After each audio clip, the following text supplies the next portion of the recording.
Sorry about that. Well, hello, my paranormal peeps, and welcome back to another Deep Woods Paranormal podcast.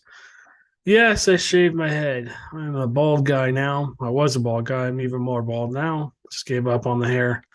And people kept calling me a Bigfoot because I've got big old feet, big flat, fat feet, and a lot of hair in places I shouldn't have it. And unfortunately, I don't have it where I need it, which is on my head. So, all right. My name is Matt Harvey. I'm the host of this Deep Woods Paranormal podcast. This is take number 2. If you're on our Facebook channel, you saw me basically do a live Bigfoot podcast a little while ago. And unfortunately, it decided not to record here. So even though it said record, it didn't record. There was nothing. Typical paranormal stuff. Anyways, nothing ever goes to plan. So let's get into this. This is the Bigfoot only podcast. And usually this comes out every Friday, which is today. It might come out tomorrow, which is Saturday, because it's kind of late. It's already 10 o'clock. Most people are pretty much past wanting to listen to an audio podcast or watch a video podcast unless they're going to sleep. So more than likely, this will come out tomorrow morning for you guys to enjoy. I hope you guys are having a great weekend. A little bit about us. My wife and I have been investigating the paranormal for 30 years. We basically research anything paranormal, be it Bigfoot, UFO, ghosts, haunted locations, basic cryptids, anything, river monsters. If it's paranormal in nature, we investigate it. So let's get into this. Again, this is the Bigfoot only podcast. We have, I think, 3 or 4 other ones. Might be changing the name of the Anything Paranormal podcast to something else. Let me know if you guys would be interested in doing a Dogman podcast, because they're almost as popular as Bigfoot. We might do a Dogman only podcast, or cryptid. We already Howard have a cryptid podcast. So essentially, we have the Anything Goes Paranormal podcast. We have Amanda's Ghost Stories, which she doesn't do very often. We're lucky when she does come on here. We really appreciate her doing that. She's just too busy with other things right now. She and I are just both running around with people with their heads cut off or her hair cut off. In my case. Anyways, if you're listening to audio podcasts, you can click on the links below to anything I show you guys today, including our website, and all of our contacts are there. My personal contact, my cell phone's there. You can call, text me, you can email me, you can go on our website and contact us there, and yada, yada, yada. All the links to everything we're going to talk about are down below, except for what I'm going to show you guys. That's some of the evidence that we've possibly collected. So I want to just get a disclaimer out there. Just remember that Bigfoots at this point are just theory. They're not scientifically proven, if you will, just because I don't think the powers that be want them to be known at this point. And, I'm on the fence on that, whether that's a good thing or a bad thing. I think it's a good thing, because if they were known, I think there'd be people out there hunting them down, physically hunting them down, doing harm to them, maybe getting harmed themselves or killed, trying to, catch themselves one of these things. And I just think it would be an all-out disaster. And we would wipe these populations of Bigfoots out real quick. People would want them for trophies and stuff like that. So the fact that they aren't proven is a good thing. The fact that they, that we have proof of them, but we can't prove that they're real yet, because we keep getting kind of roadblocked by different organizations, let's just say, that don't want us to essentially prove their existence. That's fine. I mean, I don't know if that's for the better. One of these days, someone's going to have to get a body or put one to sleep long enough to get video evidence, get some skin samples, hair samples, and do like a blood test, and maybe even put some kind of tracking device into one of these things. And it's going to have to be severely quiet. It may have already happened. I don't know. But this needs to be like on the severe down low, because if they are physically, if we are able to get a specimen, let's just say, uh, they're, basically we have to be really careful with them, because we don't want them to get hurt. I'm against killing one, to be honest with you. I don't want to shoot one or kill one. If I had the opportunity and I knew I could get away with it, I knew I could get the body out of wherever it was safely, and two, people I trusted not to get involved with, the media or the GOV or anybody else, um, I would do it, really, just because then you can say, hey, here's the body, and I think that's what's going to really take for people to really believe Bigfoots exist. But there's a lot, like I said, there's a lot of proof of them out there, and we're going to look into that today. We're going to kind of look at the different proof of Bigfoots. And I kind of went through this on my Facebook page, but I'll go through all this again, just because I enjoy it. Let's share my screen here. Let's see. Is this it? Yeah. Okay. So people keep asking me, where's your podcast? It's on multiple different platforms. Through Speaker, we're on all of these different podcast links here. And then we're on a bunch more. I can't remember them all. I think we're on almost 60 different platforms. So as you can see, this is our iHeartRadio page for our podcast. Has all of our links. This is for our YouTube channel. If you want to go over to YouTube channel, and then all of our links for everything are here. This is actually kind of old. I've updated this since this has been out, but you can listen to all the podcasts here if you want to. This is podcast, I think 127. So we have quite a few podcasts out there. Anyways, want to quickly talk about Manscaped. If you haven't gone over there and checked out their website, please do. If you choose to buy anything, please put in the code DWP. It'll get you guys a discount and let them know that we're, basically, sending people to them. I can vouch for them.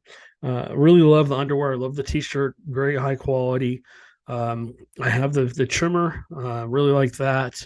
And I have a couple other products for down there, if you will. A deodorant and a couple other products, and I'll go back into those later. I just don't want to keep showing them. You guys can see on here the products. This link will be down below in the description of the audio and video podcasts. All right, so let's move on. If you guys just want a place you can go to find all of our stuff, our podcast and our YouTube channel are both on our website. If you want to come on here, you can go through and you can watch our videos, or you can listen to our audio podcasts here. Public ghost hunts, I've said this before, we need to change this to public events. We're going to be doing a ghost hunting event here in an old jail here soon. I got to restart working on the dates for that. We got to get out there before it gets too hot, because it will be uncomfortable in the jail and other buildings. But it's basically an old historical ghost town that we get to go through. And every single building seems to have some kind of paranormal activity. We're going to be doing about a 2-hour tour. It's going to be like $20 per person. Not sure how much we're going to charge for kids, maybe half that price, maybe 10. And the proceeds, most of the proceeds are actually going to go back to the jail, so that they can continue to, keep the jail up and help them with their with finances and stuff over there, because they're all volunteers. They basically spend their time, they work their butts off on keeping that place clean, and they really love that place. And so we really need to support them.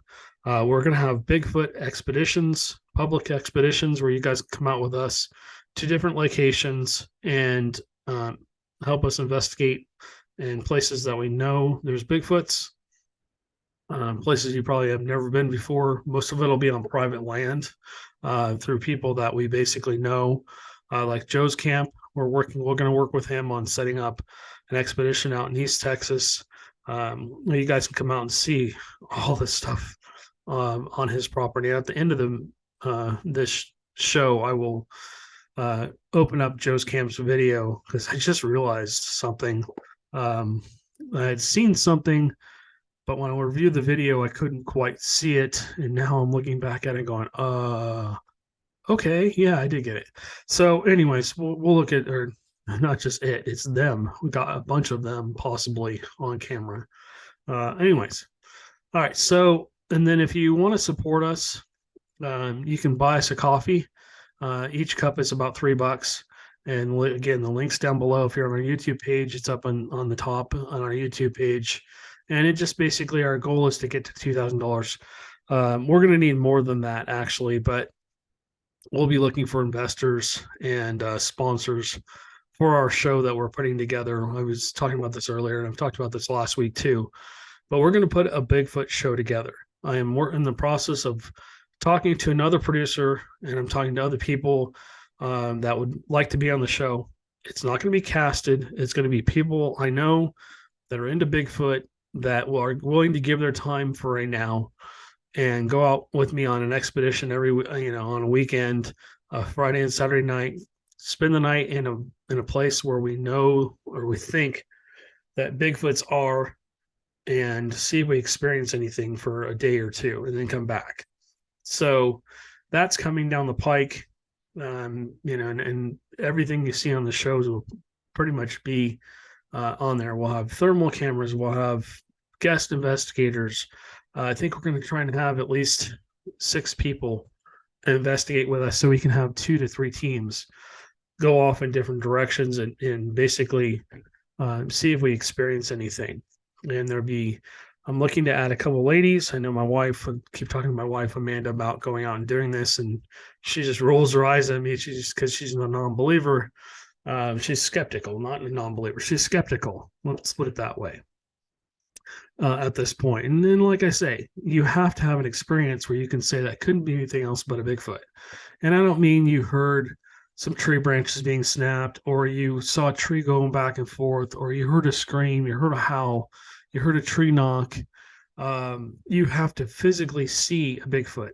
For me, like I was saying on the earlier, I've had the opportunity to have a couple really close encounters with them. I mean, where I was feet away from them, and both at nighttime.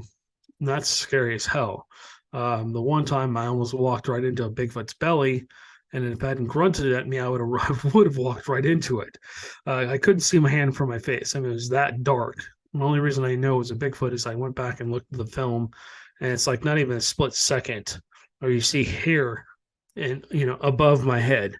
And that's pretty much where the belly of this thing was. I'm 6'2". So imagine walking into somebody's like mid torso, waist area. That's 6'2". That's a pretty tall thing, pretty big thing. So anyways, like I said, that happened to me on Joe's camp. My other experiences happened to me out in Black Star Canyon in Orange County, California.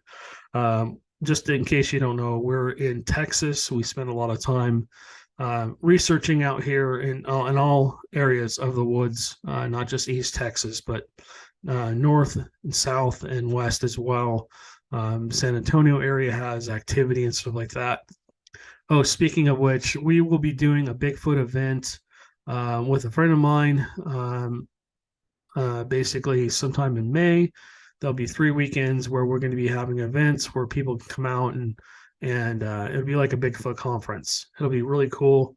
So if you're interested in that, once I get more information from him, I will start posting it on every single platform we have, Facebook, Twitter, YouTube, Rumble, the audio podcast as well, because that goes out to, like I said, 60 different platforms. So yeah, I mean, there's going to be a lot of stuff coming down the pike. All right. So like I said, we're just slammed right now. We're just so busy with so many things. This is a full-time job that I, basically work on the side for no pay at this point. So I'm hoping we can get this show put together, and I'm hoping to kind of turn us into more of a Bigfoot research team, and maybe go after cryptids too. Dogman has always been an interest of mine. Joe's camp, there might be a lizard man out there. He does live real close to the Texas-Louisiana border. So scratching my head going, is a possibility. The only reason I say that is because that one, those footprints we found, I've never seen anything like that. It looks like a giant bird footprint or, like a lizards, everybody thinks that lizards have like a long, um, like a long, skinny back part of their foot. And then they have a pad and then they have, their toes that go forward. Oh, this thing had a long, skinny, it was almost like a donut shaped. It was about that long and essentially, and then basically there was like a middle part where it kind of stretched out like a normal foot and then rounded out. And then there was three toes, very distinct toes. And there wasn't just one print or two prints. There was like five or six. We actually followed it until the ground got too hard and we couldn't follow it anymore. And honestly, I don't think I want to. The whole reason we couldn't pursue it is basically it went into private property, and we were told by Joe, you can't go over there. And out in his area, people shoot first and ask questions later. So, didn't want to get involved with that. I didn't know who the owner of the property was, so I couldn't follow it. Anyways, that's what happens sometimes. All right, let's move on. So we're going to look at some of the evidence out there, and then I'll show you guys some of the evidence that we have. This is the Skookum Cast. And basically, this happened out, and I'm not going to read this whole thing again to you guys, but basically, they say there's a group of Bigfoot researchers out in, where was this? Washington State. So this happened in Washington State. It happened in the year 2000. And basically, they had been leaving some food out for Bigfoots in a muddy area because I'm sure they were looking for footprints. They weren't imagining they'd probably find a body, a cast of a body. I mean, you can clearly see an arm and some other parts of the print. If you really want to look into this, we can look into this later. I don't want to spend the whole hour on this. But essentially, what happened was they think a Bigfoot laid down in the mud, maybe to cool off, or who knows what it was doing. But essentially, they found it the next morning, and in an area where they left food, and so they cast this print, and this print's like world renowned for Thomas Powell, basically Tom Powell, not Thomas, Tom Powell, essentially cast this thing. And it's been looked at by a lot of Bigfoot researchers, and they basically have said it's a pretty good piece of evidence. So I thought I had the video of it. Okay, so there was a picture of the actual cast itself. It's huge, but essentially it shows a hand and an arm and part of the side, like it lay down on the side, and there's part of a leg, and it's really cool. If you guys want to look at this, it's an amazing piece of evidence. You can see the diagram here where they figured out where it was basically at, and where it basically laid down. It's right next to the road. So yeah, it's just interesting. Well, let me just read this to you. It says, one evening, the team placed fruit near near a muddy patch by the road, and the next morning they discovered they had collected something significant, what appeared to be the body print of a Sasquatch. It says, to this day, this Skookum Cast is considered to be one of the strongest pieces of physical evidence for the existence of Bigfoot. So, yeah, I mean, you guys can look into this more, or if you guys are interested, leave a comment down below, and we'll take a look at this. We'll take a deeper dive into this so we can do a whole podcast just basically talking about the cast. Maybe we can, look into some of the interviews that these people have done about it, and we can play those for you too. So speaking of interviews, all right, let's go here. This is the Patterson-Gimlin film. Let me blow this up. This is what they call Patty. What I like about this is back in the day, you could basically they didn't really have suits like this. This was taken in 1957, I think. This is 6mm camera that Bob Gimlin was basically using a lot, and he had his friend Bob Gimlin and Patterson. I forget the guy's first name, but Patterson is still alive. Gimlin is gone. He passed away a couple years ago, and so the story is that basically they found some prints. They went through and cast the prints, and the next day or something like that, they went out looking for what made the prints. And as they went along, they got to a creek bed where they saw this creature hunched over the river, essentially like drinking water. And then basically, Gimlin got off of his horse, almost fell off his horse, from what I understand, um, and basically started. Well, as he rode up, he was filming, and it was kind of bouncing around. I think the film's like 2 or 3 minutes long, and essentially he followed the Bigfoot up back into the forest. And if you've seen the full length video, not just clips of this, but the full length video, there's another Bigfoot up in the woods kind of standing there watching. What's really interesting is like Jeff Meldrum. He's a professor, I believe, at Utah, and he's a footprint specialist. He's researched this thing. He's been in tons of shows, and he's essentially tried to debunk this several times. And he's also proven that you can't really debunk it. The way it walks, the way it basically, the footprints, all that stuff seem real. And if you watch this, I'm not going to animate this. This is a YouTube channel. Again, all the links for anything I show you guys will be down at the bottom. You guys are welcome to come back on here and watch this. What's interesting is look at the eyes. The eyes are interesting because they actually kind of have that reflective surface. You can see the sun is kind of making a reflection off the eyes. You can kind of see the nose, and the mouth looks like it's almost covered with hair. You can't really see the mouth. You can kind of see like an upper lip, and you kind of see some lips right here. But most of the creature is covered in hair. It's got that cone-shaped head. It's got bosoms, if you will, or boobs. I don't want to get in trouble with YouTube, so I'm going to be very careful about what I say. And what's interesting is, if you've watched the video, you can see the muscles like ripple through the body. Unfortunately, I picked the wrong video, but you can see the buttocks. You can really see the legs here, and you can see the calf muscle here, and stuff like that.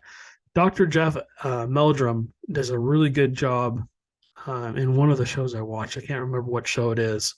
It's an older show, talking about how it walks and the mechanics of how it walks and stuff like that, and how the foot basically is different than humans, and which makes it hard for essentially anybody to, back in this day, 1967, to essentially fake.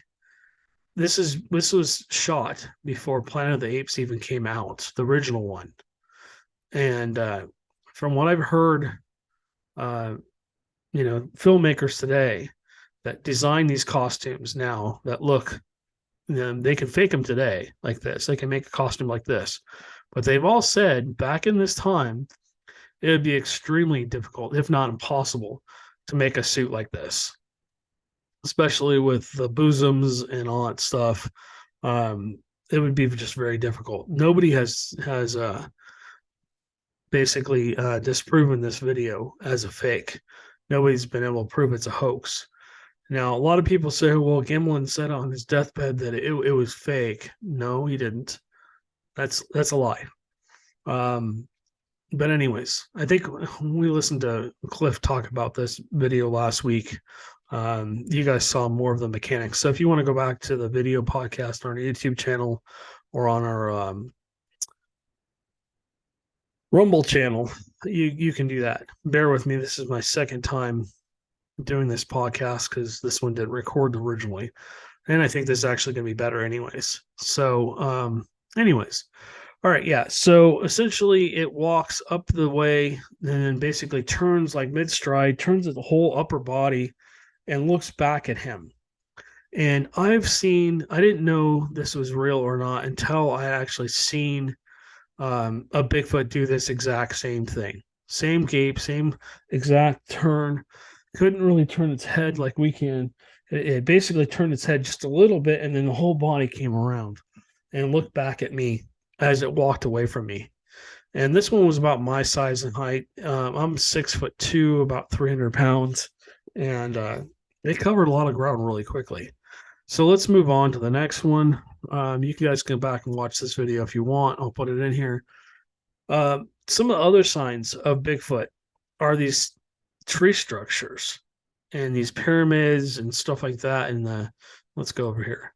And basically, like this.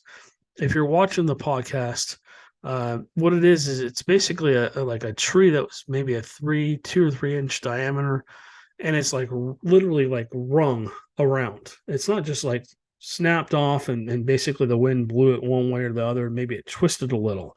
No, this is like twisted over like somebody braided it. And basically it goes all the way down, basically snapped off at the top. Something physically turned this. Look at the bark. The bark has basically been sliced. This would take a lot of pressure, more than probably a normal human could do. I'm not saying a human couldn't do it, but a human would have a very hard time. You'd have to use some kind of tool maybe to try and do this. But why would you? Unless you're trying to create an elaborate hoax. But why would you do this? It just doesn't make any sense. Why do Bigfoots do this? I think they do this because they're trying to mark their territory. They're trying to say to other people and Bigfoots, this is my space. This is my territory. You need to go somewhere else. I've actually seen, a bunch of these where we've gone out the day before and walked past up the trail, walked past trees that are just alive. And we come back, and not only is the path blocked by obstacles everywhere, like a vine was literally pulled across. And this is at Joe's camp. I find them kind of humorous, to be honest with you. The way they kind of do things. It's like you can still get through, but they're like saying, hey, dude, this is my territory. Don't walk through here. This is my path. And so essentially they'll like pull a live branch or live vine across into another bush or vine, so that you have to basically pull the vine back out and push it across, and it wasn't there before. And then there's this happened in 15 minutes when we were walking. We walked from the front of Joe's camp to the top of his camp up by the cemetery, and then walked back. As we're walking back through the forest, the path we were on, that vine was pulled across, a branch was pulled like over, like a whole tree was almost pulled all the way over, stuck into the ground like one of the loops, but lower at like waist level. It wasn't like one of the, a vine or anything like this big. It was only like an inch diameter. And then as we went, there was another log, and then there was some tree trunks, and they were probably 2 or 3 inches wide, leaned against a tree, blocking our path through between the trees. And he's got a bamboo forest on his property as well. And those things are just snapped off 10, 12 feet high. If you know anything about bamboo is extremely hard. I think it's supposed to be one of the toughest pieces of wood out there. These things are just snapped off. The wind just didn't just do this. Uh-oh. Hey, no. Okay, I think my wife's letting the dogs out. Sorry about that. So, okay, yeah. Anyways, let's move on to the next thing. I wanted to show you these. So this is tree bends. Now, a lot of the time this happens with live trees that are still alive. They still have green branches. And a lot of the times these trees, it happens like overnight. When we spent the night on Joe's camp, we go to bed, and then we don't really hear much. And then we wake up the next morning and there's more tree bends. And, I didn't know when I first met him, until I went to his property, if he was just messing with me or if he was being real. And when I got there, I was just like, everywhere you looked, there was tree branches, these hoops, these loops, the trees bent over, a lot of them still, alive and growing, still having green branches, growing out of them, leaves still on them, but they're bent over to the ground. Some of them were actually, the tip of them were stuck into the ground. It's just really weird. I mean, there was hundreds of them, hundreds of them. So yeah, just strange. So these are just examples of trees being bent over that people have seen. They're just taking pictures of it, probably other Bigfooters. And then this is actually in the Himalayan mountains. Um, Basically, they saw a creature walking, and essentially, it basically disappeared from view. So they kind of gave chase, and they found these huge footprints up there, barefoot footprints, and it's freezing cold up there. I mean, you wouldn't, no human could walk barefoot up there. Your foot would freeze off. You get, rot and all kinds of stuff. Your skin would turn black and stuff. So that doesn't make sense. But the tree bends are very intriguing to me. Why are they doing this? Is it a sign of, hey, this is my area? Let's keep going here because I want to show you some other stuff. So again, Joe's Camp, we've seen this so many times. I've seen this in the National Forest. I've seen this in a lot of places, tree structures. There's these tree structures where basically these branches, these tree trunks are snapped off, or very large branches are snapped off, and they're placed in an X, or they're placed in a asterisk like form. Sometimes they're freestanding, but a lot of the time they're actually leaned up against other trees. I call them teepees. But you can see, I mean, here's one here. These don't blow up, unfortunately, but you can see in all these pictures, all these things, where they're basically just crossed across each other. Somebody said that these are Bigfoot graves. They say they basically bury their dead. Now, again, you got to take all of that with a huge grain of salt. Again, Bigfoot at this point is just a theory. People have experiences with these things all the time. 99% of the time, they're not reported. So, I mean, I've met so many people since we moved to Texas that have stories to tell. I say, hey, yeah, that's great. Come on to the podcast. No. Don't want to do it. Well, you can remain anonymous. No. Don't want to do it. I say, why? There's no judgment on our show. Nobody's going to ridicule you or make fun of you or, call you a liar or anything. And they're afraid of ridicule. They're afraid to come forward.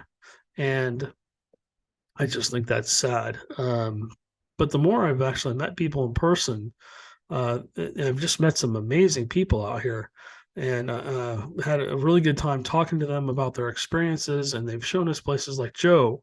Joe, when we first met him, was very reluctant to have be on camera or anything like that. And the more we kind of work with him, the more he kind of came out of his shell, and the more he really enjoys it. Now he's doing this full time for us up there. He's up in East Texas there, and he's by the Texas-Louisiana border, right in the thick of the Bigfoot activity.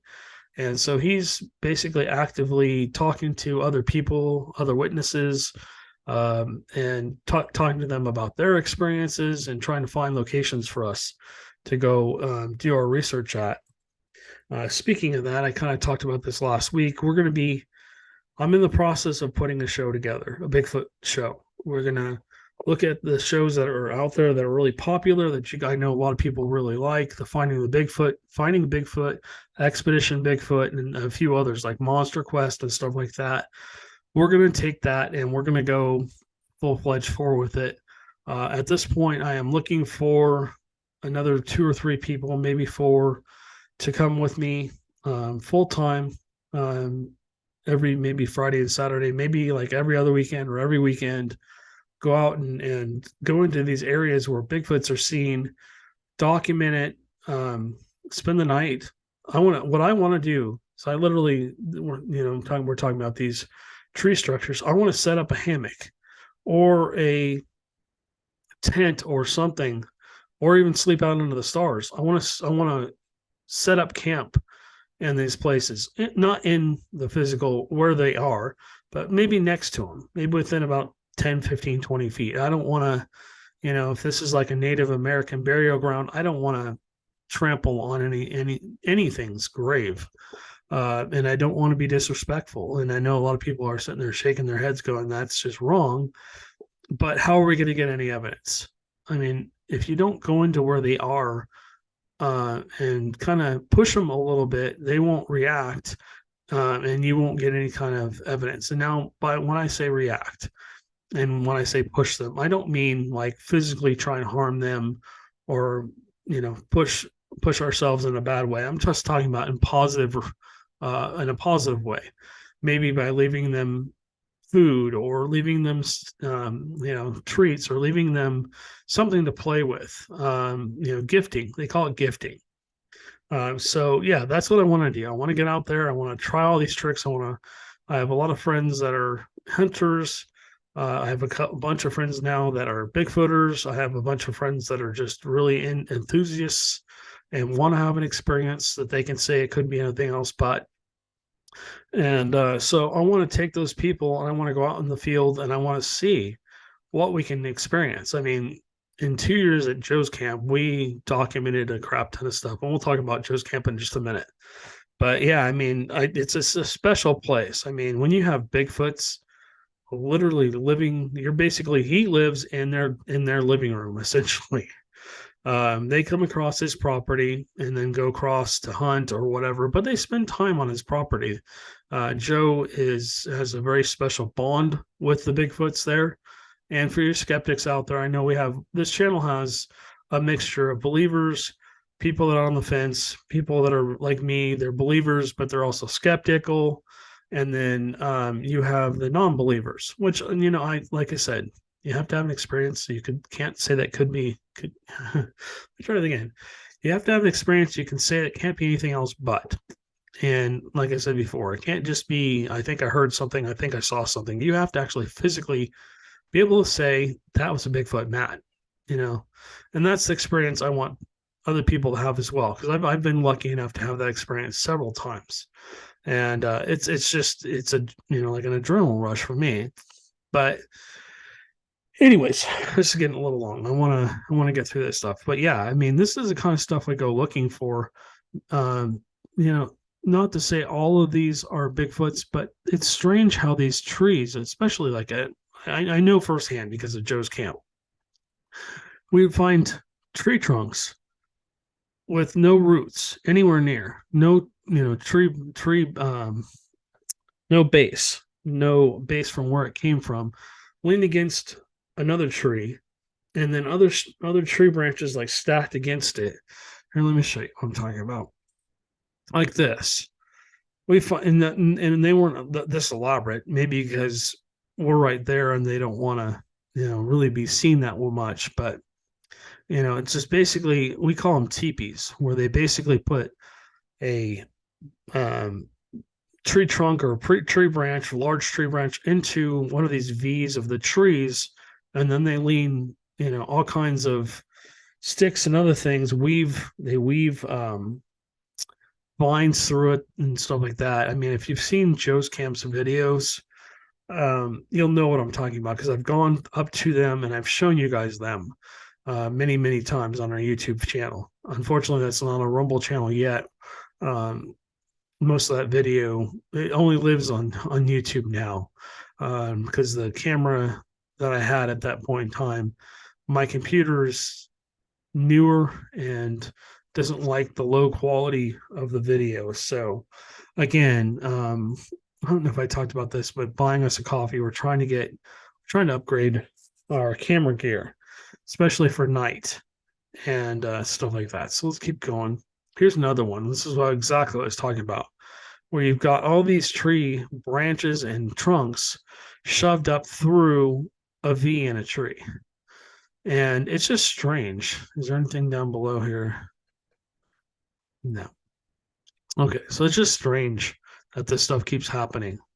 This is Joe's camp. This is what I was talking about earlier. This is our video. So this won't be linked below. Well, yeah, maybe I will link this below so you guys can take a look. This is my return visit. We had done a year's worth of documentary there. This time I actually sat down and interviewed Joe. And if you're looking at Joe, look over here to the left. You'll see all the tree bends. There's bend back here. There's more bends back here. over here. There's more bends over here. I mean, just if you look out into the forest, they go forever. But what was really interesting is I started seeing movement over Joe's, I guess it would be his right shoulder, but we're looking over his left side. I mean, we're looking at him, straight on. So it's kind of his left side, our left side. Unfortunately, I can't zoom in on this, but I kept seeing movement over here. And if you look, there's a big black blob, blackish, brownish blob. And you can kind of see what looks like an arm and maybe kind of a torso and maybe part of a head. And again, you guys got to take this with a grain of salt. I just saw. This kind of validates what I saw. I saw this thing moving, so I know what I saw. But unfortunately, with it being this small, as soon as I turned and looked at it, it ducked. It ducked down, and then it kind of moved. I saw it move a little more, so I was very careful about not. I made it look like I was focusing in on Joe, and then basically I carefully kind of panned the camera a little to the left during this video. And then also, if you look over here, there's some other dark shapes over in this area. This is where Joe used to have his blind. There used to be a lot more trees. You can see the tree stumps here. He had a bunch of trees cut down because of bark beetles. And so now they don't really come in as close during the day. They used to creep down all the way down to like right here. And this is only about 20 feet from us. It was creepy as hell. Also, this used to be a road that went up. This is where I saw that one daylight sighting where that thing was literally like the Patterson Gimlin film, like literally like turned sideways. I could see the face. I'll never forget that. And, I could see where the slit of the lips were.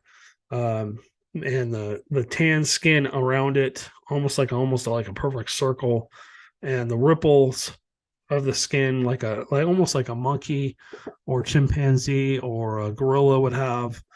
And then I went up to the eyes, and the eyes were just the size of like baseballs. They were huge, but they were weird looking. They were white in color with a black pupil. I'm sorry, they were black in color with a white pupil, almost like the size of a large marble in the middle. Now, Joe has a theory that was interesting. He says that he's seen them multiple times on his property. He sees them all the time. They basically walk by, and he happens to walk out. They're standing right in a clearing, and they kind of stare at each other. And then Joe kind of goes, "Oh, okay, I'm going to move on." And then they walk back into the forest, and all is good. So his theory is that they have, he says they look like they're wearing sunglasses. So after seeing that, my theory now is maybe, crocodile, a shark, they all have protective lenses that come down over their eyes when they go to eat. But if Bigfoots are so nocturnal, who's to say they don't have like a darker lens that comes down over their eye to protect their eyes during the day? Maybe their eyes are so sensitive that they have to have some kind of a protective lens. At least the black ones do. So anyways, you can watch this whole video. This video is about an hour long. It just basically documents all the stuff that we saw in his camp. There's another video too. I think it's about an hour as well. Don't quote me on that, but you can go back and watch that as well from his property. That was when we first went up there, and we had a full team with us at that point in time. And we spent, what was it, almost a year, the first year, going up there as many times as we could and doing calls and stuff like that. And these Bigfoots would literally come down like to where these trees were at night because it was pitch black out there. You could, they basically, if you didn't have infrared or thermal, you couldn't see them. Anyways, so yeah, this got only 150 thumbs up, which is sad. I think it's got almost 15,000 views now. But yeah, I mean, we're going to go back up to Joe's camp. We're going to go into these wooded areas right here, back here, either on one side or the other, or possibly both, and set up a tent, set up a hammock, whatever, in the forest back here, because this is where those trails are, where the Bigfoots come down the sides, either side of his property, and go across the road into the forest across the way. I mean, he's got every animal known to man basically on his property except for pigs. The pigs are on the other side of the freeway, which is interesting that they don't come over to his property yet. But anyways, yeah, so this is a cool video. Again, this is an older video. This is my first learning to put together videos. I was working with a producer at this point in time, and unfortunately, like I said, he got sick, and we kind of parted ways. So now we're producing videos. We're doing our own thing. We're getting ready to step it up and really get out there and work with have a crew following us around. That's our next step. And we're gonna hopefully get that out here soon. Okay, so let me stop sharing my screen. So you guys can go back into those videos and check them out. Okay, so I told you I kind of present some of our own evidence. So I was trying to do this earlier. So that's a tooth. I apologize. This camera does not like. It's very sensitive.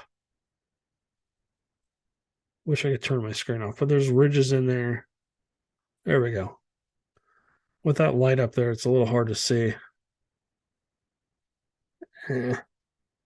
Anyways, we have a tooth. Now, I don't know, if you're looking at this, you're probably going, oh, I know exactly what that is. I'm pretty sure it's a cow's tooth. But if you look at the evidence they have for, why am I brain farting tonight? For Gigantopithecus, guess what they have as evidence? The only thing they have is one of these teeth from essentially, a cave somewhere in China.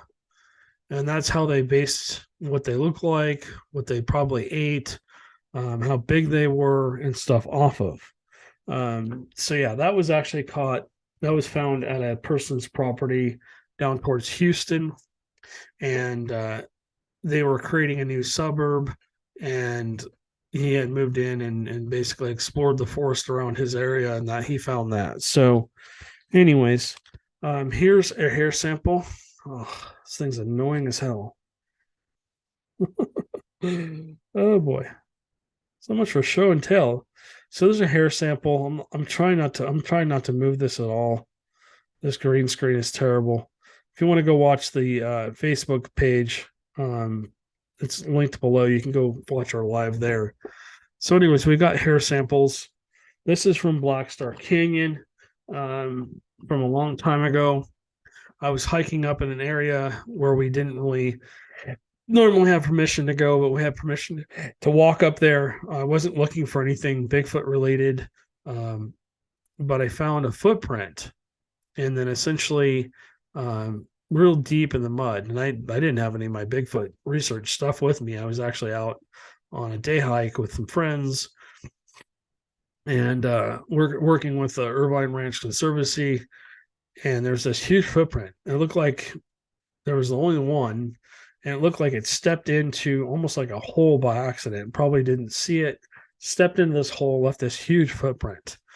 I didn't say anything. I took a bunch of pictures on my cell phone, and this is a long time ago. The cell phone megapixels were like 6 or 7 megapixels. So that camera didn't do a very good job taking pictures. But I collected that hair sample very carefully. It had been out in the rain for multiple days, and so I don't think there's much DNA, if anything, in here. That could be, from anything. But what's interesting is the long, grayish, whitish hair is exactly like what I saw on the Bigfoot, my very first Bigfoot I ever saw during the day. It was silvery gray, just kind of like that same hair color, long hair like this. So, yeah, you can see how long that hair is if this thing will stop moving. And there might be some skin samples in there. Now, let's play devil's advocate. That could just be from a rabbit, or it could be from maybe a coyote, or they don't have wolves out there. But it could be from almost a lot of different animals. It could be from a deer, but there was no deer prints there, just the one Bigfoot print. So maybe when it stepped in that hole, it ripped a chunk of hair off. Maybe the mud caught some of its hair. I don't know. Anyways, all right. So this is from Joe's camp. Going, but it's a rock. So on here, let's see if I can get this to turn. I don't know if you're going to be able to see it. I am not going to remove this from. This is terrible. All right. So that white thing you see right here, this is actually a strand of hair. This was thrown at Joe's camp, his trailer at Joe's camp. He went out there looking around to see. He had these rocks were not there. I mean, you don't see rocks like that out there. It's mainly grass and mud and weeds and stuff on his property. If you don't know Joe's camp, his camp's like a football field. And it's 55 acres, and it's long and skinny like a football field would be, and it runs right through the middle of the Sabine National Forest. Anyways, you guys have seen me show this before. If I hold it here, maybe. All right, so let me see if I can do this. So here's a toe print here. Whoops. There's a little toe like right here. There's another toe like right here. Another toe right here. Another toe right here. And this toe was weird. It went up. Oh, I'm sorry. So let me try this again. Toe here. Toe here. Toe here. Toe here. And then there's this gap. And then there's this weird like toe-like thing that comes up, and it came out at an angle here. So it came up and out like this. This is not a great cast, unfortunately. My very first casting, and when I went to pick it up, the weather decided to change. It went from like 80 degrees down to, I don't know, the 40s on us. We were freezing. I was in shorts and a t-shirt. We had been there for 3 or 4 hours. The thing felt solid. I covered it up with dirt, let it sit there in the warm dirt for a while, and then carefully started to pry it out. And then as I pried it out, it just snapped into about 50 pieces. And that was plaster casting. I now use dental mold, which I've made another footprint, but the ground out there, out in the Santa Ana Mountains in Orange County, California, is some of it. The area I was almost like desert. It's just really hard, dry dirt with like loose sand on the top. So you could sit there and put a print down, but it wouldn't, it didn't give you any kind of a impression. It wasn't impressed in the ground. It was just like somebody, if I had walked by in the dust and basically put my foot down and then picked it back up, and it left that impression. That's basically what it was. There wasn't any like solid into the ground marks. So, I mean, this casting sucks. It's not very good. Unfortunately, that footprint was 18 inches long, and it was like the heel was like that big around. If I had the full print, you could basically look at it and go, oh, okay, you understand more what it looked like. But the toes were like, the smallest toe was like the size of a quarter. And then they got bigger and bigger and bigger. The 4 toes got bigger and bigger and bigger. One of them was like almost the size of a $50. And I was like, I got to cast this.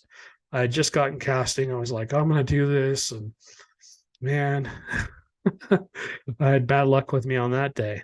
And then, of course, there's the hair sample that we got from the tree. I don't think you're going to be able to see them, but I'll just hold the bag up. There's inside here. I don't want to put my fingers all the way in. You can see this thing's impossible. You kind of see there's some branches in here. Oh my gosh, stop moving. You can see some branches. There essentially there's some very long hairs stuck into here. I'm going to basically do a video where I'm going to record myself basically taking it apart piece by piece and try and pull some of the hairs out so I can put them in a little vial like this. Oh man, this is impossible. This camera just does not want to see. what I wanted to see. So we'll have to do this without the green screen. There we go. So you can kind of see there's a hair sample in here. There's some skin attached to it. But again, this has been out in the weather for years. And so I don't think it's going to be viable to get any DNA off of, unfortunately. But all right, guys. So this is getting a little long. I appreciate you guys listening. I appreciate you watching. Thank you guys for liking, subscribing, and hitting that thumbs up bell. I mean, the notification bell, and then the thumbs up down below on any of our podcast platforms, whether it's the video or the audio. Really helps. Our YouTube channel's growing again. We're moving up, and our audio podcast is doing really well too. So we'll continue to do the podcasts. We're going to probably add and change some of our podcasts. I think like I said earlier, the paranormal only, anything goes paranormal podcast might change. We might be doing a Dogman podcast as well. And we're always looking for viewers, not viewers, guests.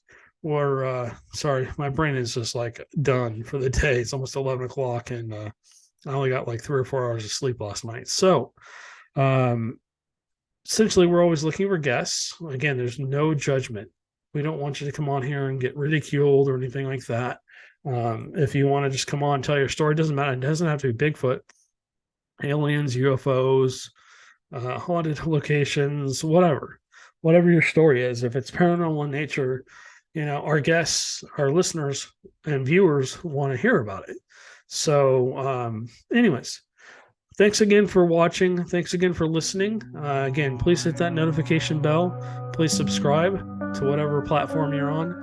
And please give us a thumbs up or a heart or something, whatever it's offered, because it just helps us get this out there more. And we will catch you on the next one.